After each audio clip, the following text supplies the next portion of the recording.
Y también a los comisarios y comisarias por estar hoy aquí, en la capital de España, en Madrid. Creo que es una excelente oportunidad para alinear posturas, trabajar juntos en los desafíos que nos va a tocar afrontar conjuntamente en los próximos meses. Y antes de entrar en materia, me gustaría aprovechar la presencia de la presidenta de la Comisión Europea para poner en valor ante la opinión pública española el papel clave que la Comisión Europea y tú como presidenta, querida Úrsula, venís desempeñando en estos difíciles años que estamos atravesando en el continente europeo. Como ustedes saben, la Comisión ostenta el poder ejecutivo y también la iniciativa legislativa de la Unión Europea. Y como tal, se encarga de proponer nuevas leyes, de aplicar las decisiones comunitarias, de defender los intereses y los valores de la Unión en el día a día. Y su presidenta, sus vicepresidentes y vicepresidentas, sus comisarios y comisarias han trabajado y trabajan sin descanso para que nuestra economía, la europea, sea más próspera, para proteger nuestro medio ambiente, para hacer frente al reto de la emergencia climática, para mejorar las condiciones de vida de nuestros ciudadanos en el corto, pero también en el medio y en el largo plazo. Y por todo ello, el pueblo español y yo, como presidente del Gobierno de España, os estamos profundamente agradecidos. Estarán de acuerdo conmigo en que esta Comisión Europea ha estado a la altura de los desafíos que hemos tenido por delante.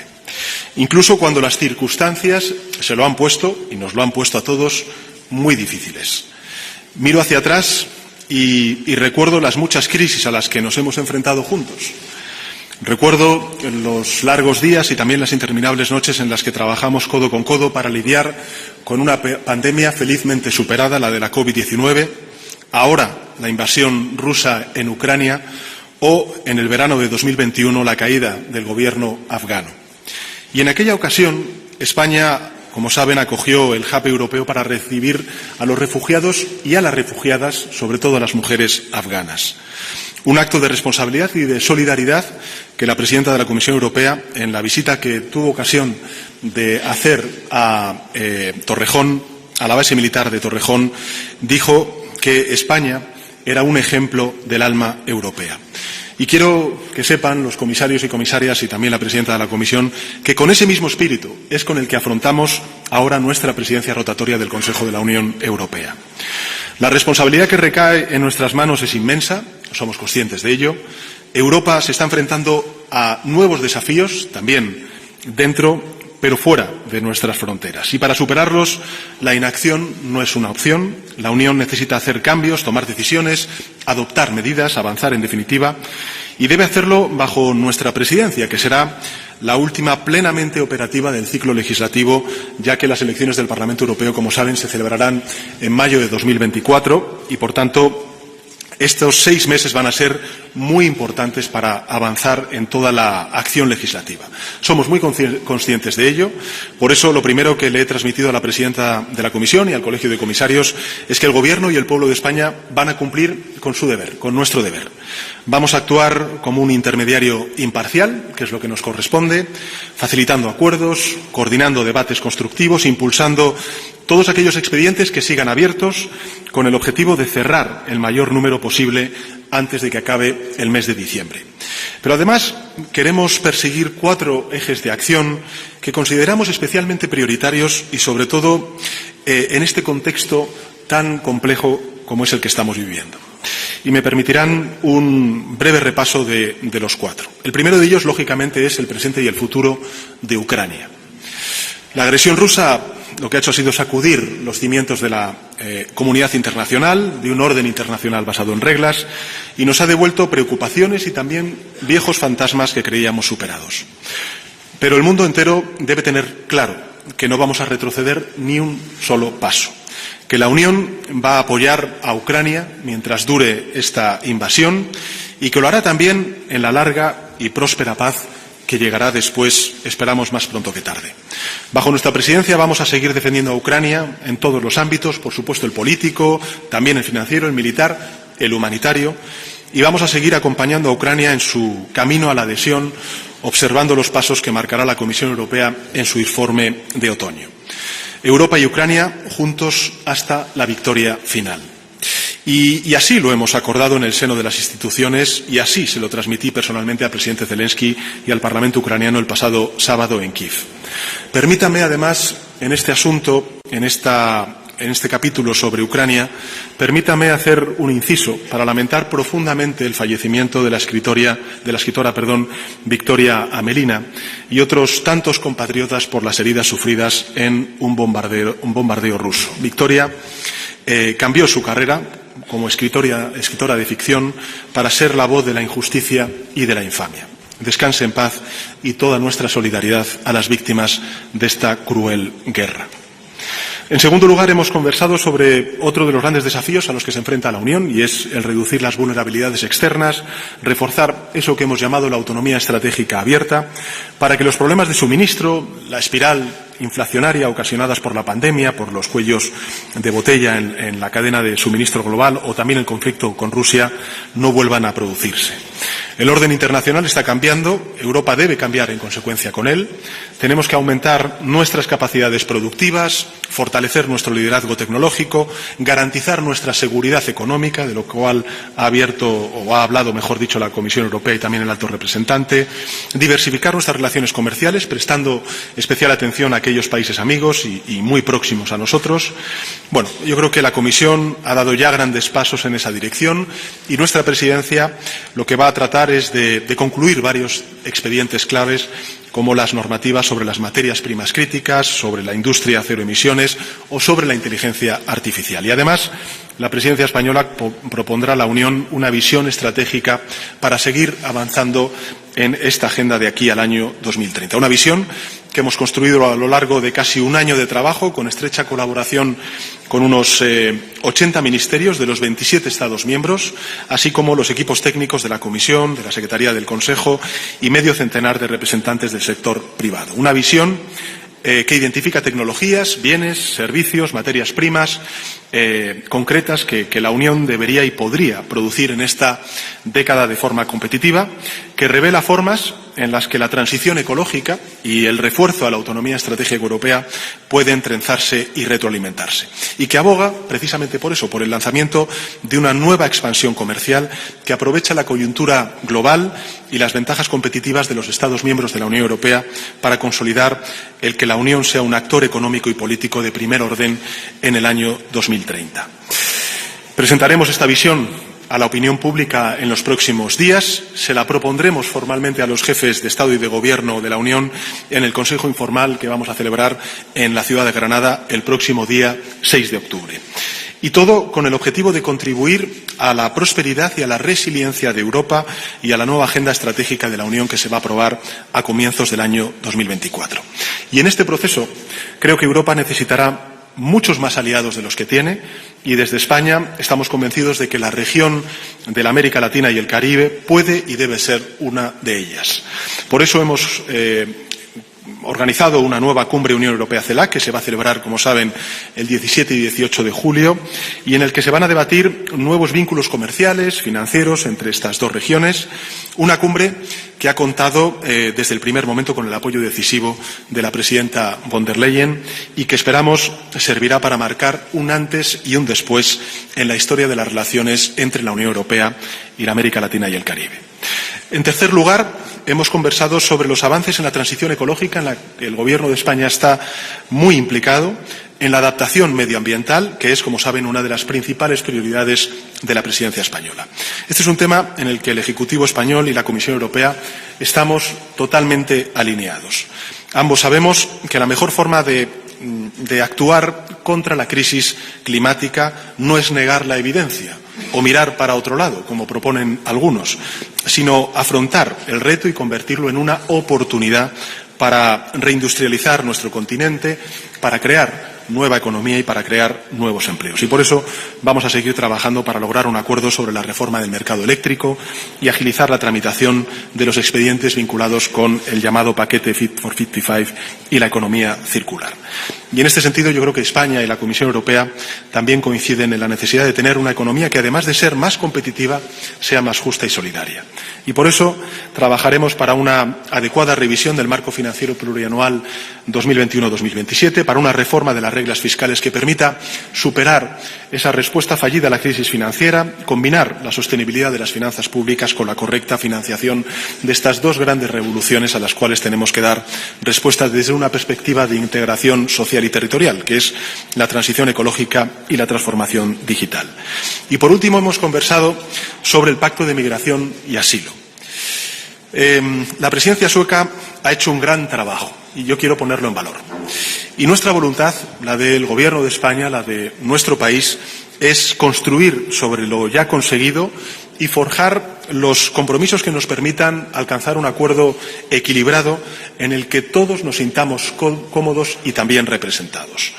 Como pueden comprobar, en definitiva, y con esto no me extiendo más, tenemos mucho trabajo por delante en estos 6 meses. España asume esta presidencia con una enorme ambición y con la certeza de que contará con el apoyo de la Comisión Europea, de su presidenta, de su colegio de comisarios, para afrontar y superar este desafío. Por ello, querida Úrsula, estimados miembros del colegio de comisarios, os damos las gracias y, por supuesto, la bienvenida a la capital de España, a Madrid. Thank you very much for this visit. First of all, to the Royal Collection Gallery, the museum we are in here today. We had, and I hope you too, had the privilege to see so many masterpieces of Spain's exceptional cultural heritage. Time was way too short, so I have to come back because there are so many precious pieces of art and culture and history. It was a delightful way to start the day. A day during which we discussed indeed the European legislative agenda for the next 6 months. And I also want to start with Ukraine. Spain is taking the helm of the presidency of the Council at a decisive moment when we must double down on our support for Ukraine. It has now been almost 500 days since Russia's brutal invasion. And it has been 500 days of suffering of the Ukrainian people, but also 500 days of impressive resistance of the Ukrainian people bravely fighting for their freedom. Now it is our duty to match that endurance and that perseverance. This includes reliable and regular financial support. Therefore, we have put forward a new facility for Ukraine as part of our proposal for a revised EU budget. It's about 50 billion euros until 2027 for budget and for repair. And we are very much counting on the Spanish government for government support for our proposal on the MFF revision by the end of the year. This funding will also support Ukraine's reform efforts. Ukraine is working hard to progress on their EU path, as you all know, and this despite the atrocious war.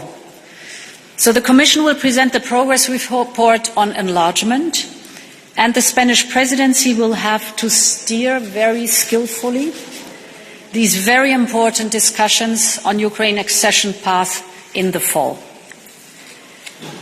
On top of this, we must continue working on all other strands to support Ukraine.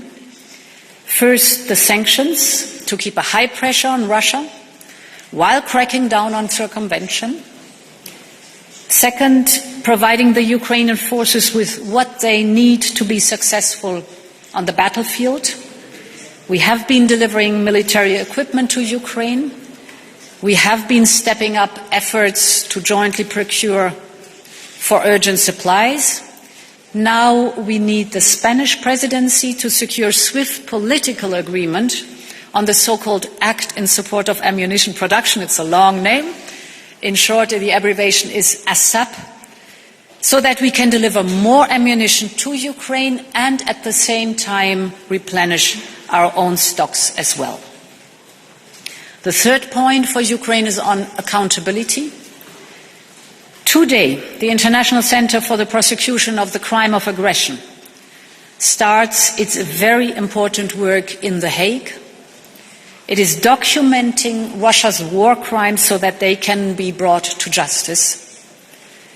And finally, and fourth, we need to advance the work on the use of proceeds from immobilized Russian assets. As you know, the Commission will come forward with a proposal on this soon. We know that Ukraine needs the funding, but also important is that the world needs to see that such horrific crimes cannot go unpunished. This is in very short the agenda for Ukraine. In parallel, of course, we must continue to deliver on our European agenda, on our policy work. And I will start with the competitiveness of our industry and our economy. It is the first priority of the Spanish presidency, and rightly so. We can be proud of Europe's leadership in innovation, but if we want to keep a head start in the global tech race, we need to nurture it. We need to improve our capacity to manufacture innovation at scale. And we need to send a very strong message to the industry that Europe is the place to do business. That's our triple purpose. That's what we have been doing with a number of proposals. And that's what we need the Spanish presidency now to fast-track forward. On the agenda is, for example, the Green Deal Industrial Plan, with the Net Zero Industry Act, with the Critical Raw Materials Act, and more recently, we call it STEP. It's the Strategic Technologies for Europe platform, which is also part of our MFF proposal.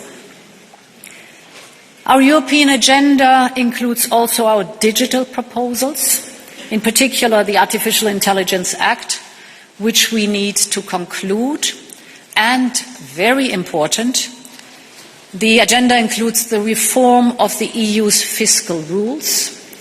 We have proposed to revamp our economic governance framework. So we want to stimulate reform and investment while ensuring fiscal sustainability.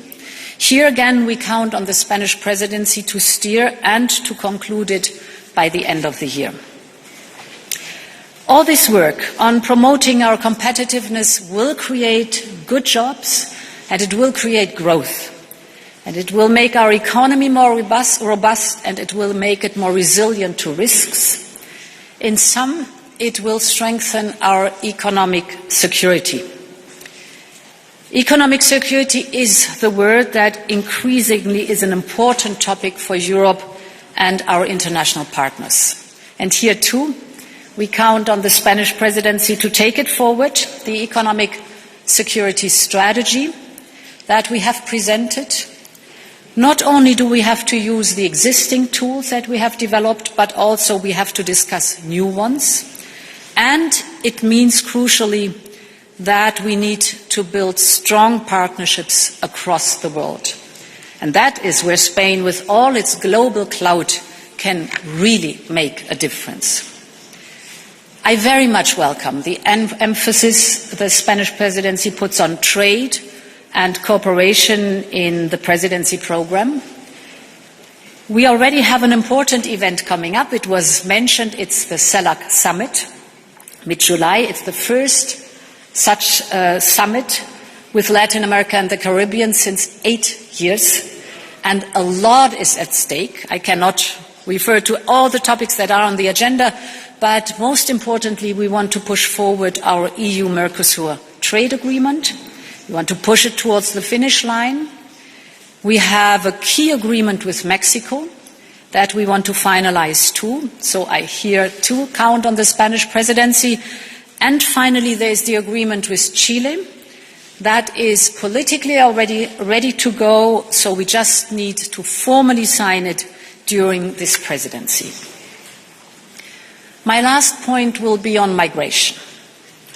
Here, the notion of partnership is central as well. We've made good progress on the legislative proposal of the Pact of Migration and Asylum. Now we need to take it to the last mile so that it can be adopted by the end of this mandate. This is the legal proposal, but on the operational track, measures that we're doing in parallel, work must continue as well. In particular, by forging comprehensive partnerships that invest in the economic stability of key countries of origin and of transit. In this respect, for migration, we have proposed a very targeted increase of 15 billion euros as part of our MFF review. All this is crucial during the next 6 months, so a lot of good work ahead of us. The important dossiers that are to be finalized, we know that sometimes it's just the last mile to go, but sometimes this is also the most difficult mile to go. Therefore, I'm glad that I can count on the Spanish dedication, the Spanish leadership, and the Spanish deep European spirit. I'm very much looking forward to the Spanish presidency. Muchas gracias, Presidenta. Y ahora damos paso a las preguntas de los medios de comunicación.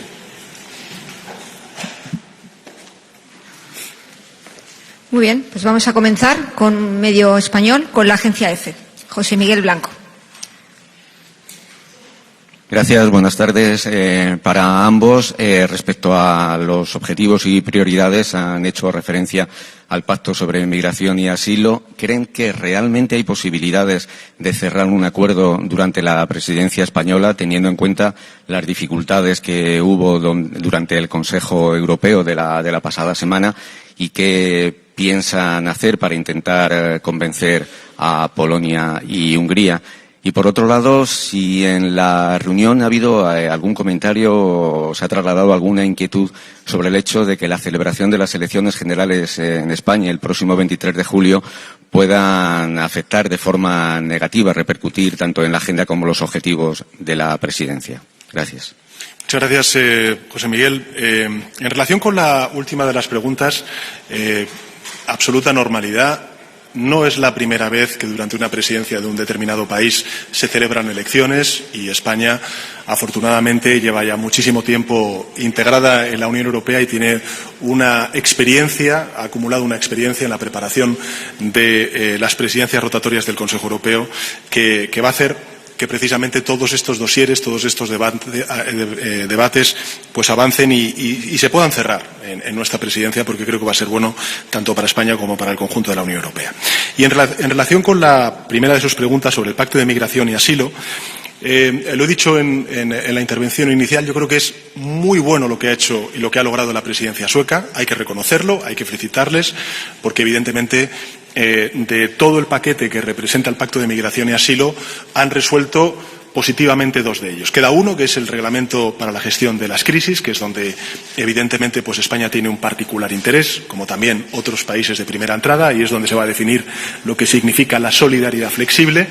Pero, en todo caso, creo que tanto desde el punto de vista de la Comisión, del Consejo y lo que buenamente nosotros podamos hacer desde la presidencia rotatoria es aproximarnos desde un punto de vista constructivo, construir esos puentes para lograr, yo creo que cerrar un acuerdo que sea positivo para todos. Al final, creo que lo más importante es que no perdamos de vista que el desafío que representa la migración irregular debe llevarnos a una respuesta común, a una respuesta europea, no una respuesta que sea un sumatorio de realidades nacionales. Tenemos que superar también este dilema y situarlo en donde corresponde, y es el de que la política de migración es una política europea y, por tanto, tenemos que darle esa respuesta europea. Y en ese sentido, bueno, pues trabajaremos desde España para que ese acuerdo sea equilibrado entre lo que representa la responsabilidad y la solidaridad, como me han escuchado en muchas ocasiones decir. Yes, thank you. First of all, indeed, we are in a crucial point in time. We have to bring a lot of important proposals across the finish line. We were just mentioning a few, but all in all, 2/3 of the proposals the Commission has made so far in this mandate have been concluded, but 1/3 is still open. That's round about 250 proposals. Of course, not everything will be concluded, but it shows the amount of work that is ahead of us, and of course, citizens expect that we deliver on our policies. Therefore, whatever the results of the elections are, I trust that the Spanish government and the institutions will be able to deliver an effective presidency, And I have full confidence in Spain's deep European spirit. On the migration topic, indeed the package or the Pact for Migration and Asylum, the first important parts have been decided, like the treaty wants us to do, in qualified majority voting. And that goes also for the other packages. So that's what the treaty says, and that's what we have delivered on. This is the legislative track, and I'm very confident that we will be able to conclude it, because what is still missing, because the atmosphere in the European Union is indeed that we've all understood this needs a European answer, and therefore we want to move forward together with this legislative proposal to finalize it. On the other hand, there is the operational track, where we are very practical, for example, on having pilot projects on the Bulgarian and Romanian border, on border management and on border procedures, to show that it is possible to have fast and fair procedures at the border, and the aim is everywhere in the external borders of the European Union you have the same fast and fair procedure. Or the same goes for our external actions, so the engagement with third countries, countries of origin, countries of transit, where we are willing to invest and to work very closely together with them as Team Europe, because we know this is the only comprehensive approach that makes it possible to really manage migration. Francesca Basso, del Corriere della Sera.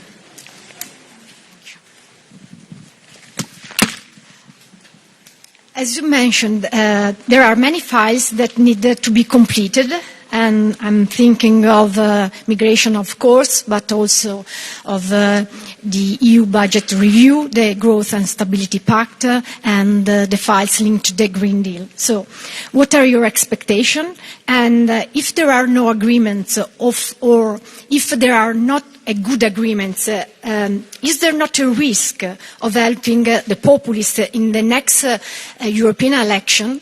And we are seeing that the extreme right is rising in Europe, recently in Germany. Thank you.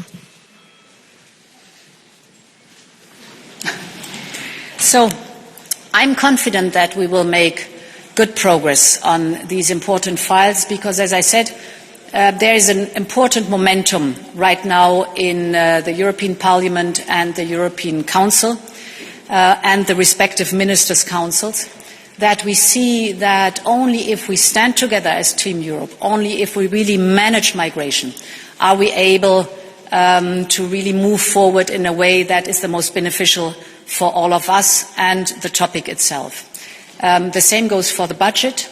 We have presented an MFF review that is very focused, very detailed and tailored on the absolute must that we need, because we know that all the member states have to consolidate. What are the three topics we are asking for? It is predictability and reliability in the funding of Ukraine beyond 2023.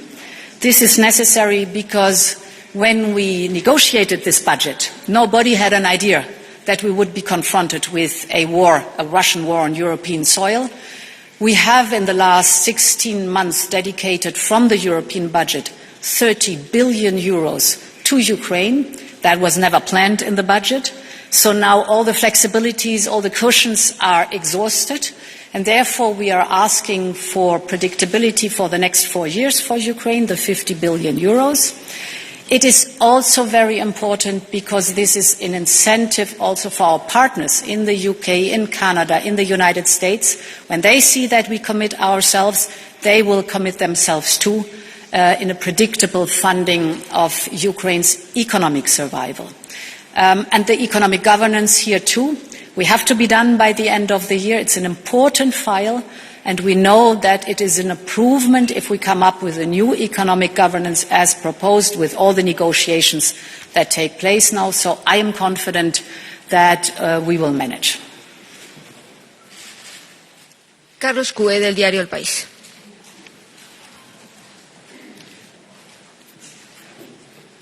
Muchas gracias. Sí, para los dos, hablaba antes la señora von der Leyen de una mayoría cualificada. Políticamente, técnicamente sí, pero políticamente es sostenible aprobar el pacto de migración y asilo sin Polonia y Hungría. Eso está encima de la mesa. Y quería, que la compañera le preguntaba antes, pero yo quería una reflexión de los dos sobre el asunto de la extrema derecha y su crecimiento dentro de toda la Unión Europea. Estamos viendo en Alemania, en Francia, su país, en Finlandia, en España también. ¿Hasta qué punto les preocupa este ascenso de la extrema derecha que pueda acabar con el trabajo que ha hecho la Comisión y la línea que ha seguido la Comisión hasta ahora? ¿Hasta qué punto les preocupa ese ascenso? Gracias. Bueno, muchas gracias, Carlos.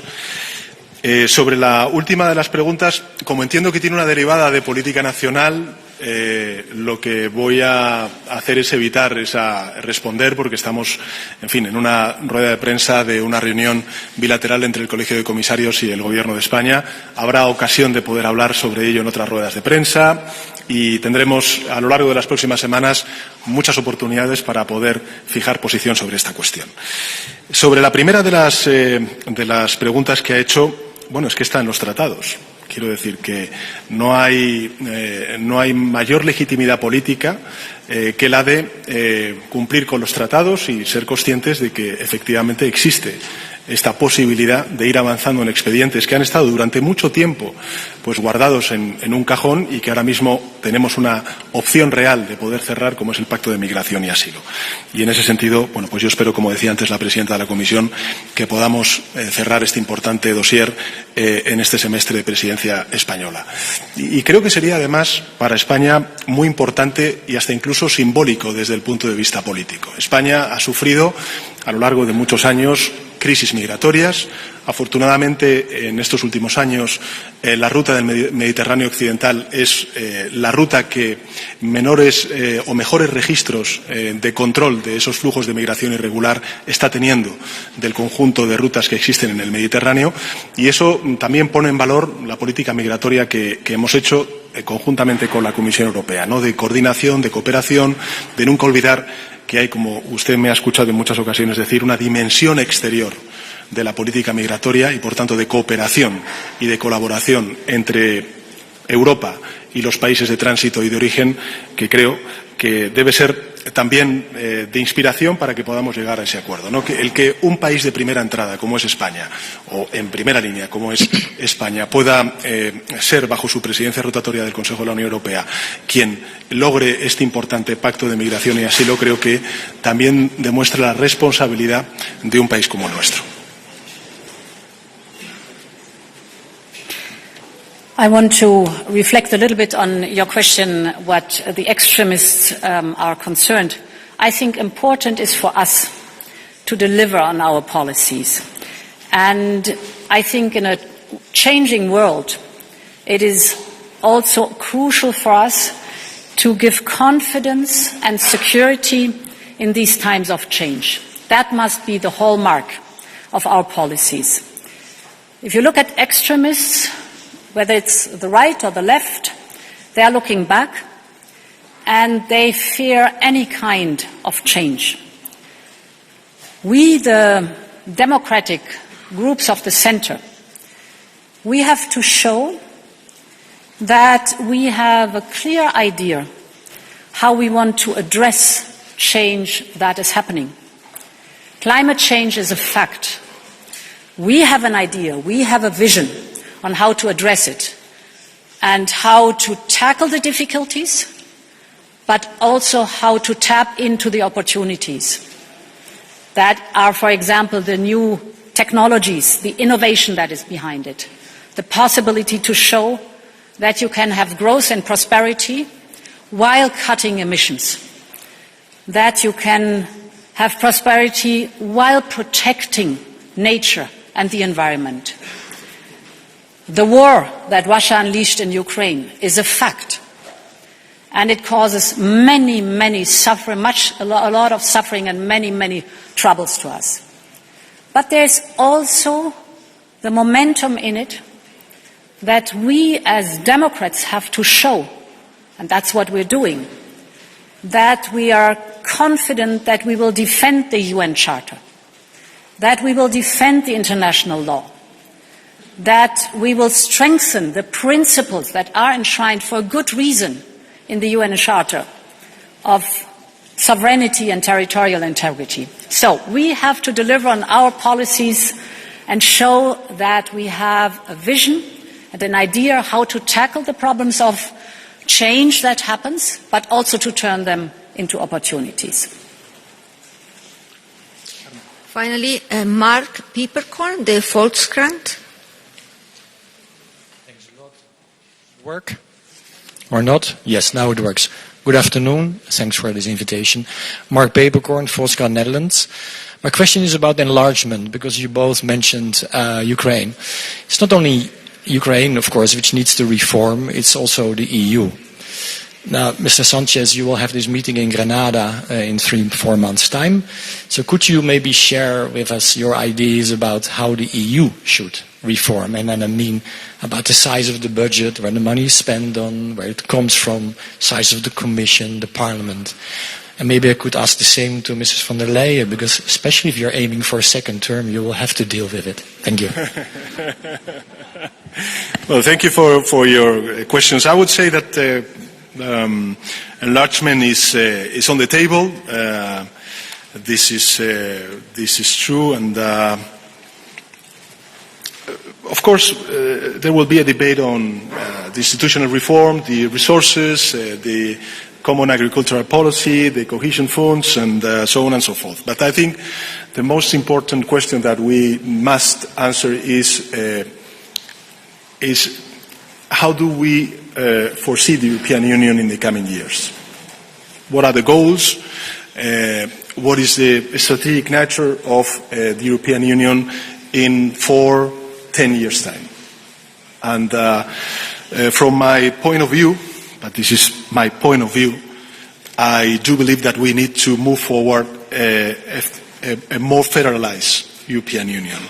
We need to share more policies. We need to share more sovereignty. And we need to find common responses to common challenges that also our societies and countries are facing.